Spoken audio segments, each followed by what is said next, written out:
17મી ડિસેમ્બરથી 21મી ડિસેમ્બર દરમિયાન અંકલેશ્વર શહેરના પારસીવાડ વિસ્તારમાં રહેતા અને કન્સ્ટ્રક્શનના વ્યવસાય સાથે સંકળાયેલા પારસી વ્યવસાયકાર મઝૂમ રુસ્તમ વિમાદલાલ પુણે ખાતે લગ્ન પ્રસંગે ગયા હતા। તે દરમિયાન તસ્કરોએ તેમના મહેર મેન્શન બંગલામાં મુખ્ય દરવાજાનું ઇન્ટરલોકની ચાવીની ડુપ્લિકેટ ચાવી બનાવી માસ્ટર ચાવી વડે દરવાજાના લોક ખોલી ઘરમાં પ્રવેશ કર્યો હતો અને 19,80,000ના મુદ્દામાલની ચોરી કરી ફરાર થઈ ગયા હતા।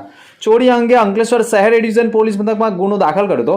સ્થાનિક એ ડિવિઝન પોલીસ તેમજ ભરૂચ એલસીબીની ટીમે તપાસ દરમિયાન મોટો ખુલાસો કર્યો છે, જેમાં તપાસ કરતા અમદાવાદ ખાતેથી મકાન માલિકના પુત્ર ફરઝાન મઝૂમ વીમા દલાલ ચોરીના મુદ્દામાલ સાથે ઝડપી પાડ્યો છે।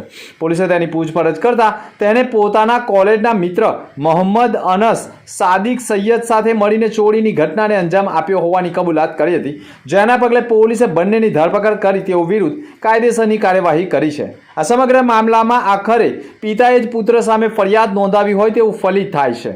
પોતાના જ ઘરમાં ચોરીને અંજામ આપનાર પુત્રની સામે પણ વિસ્તારમાં પણ ફિટકાર વરસી રહી છે।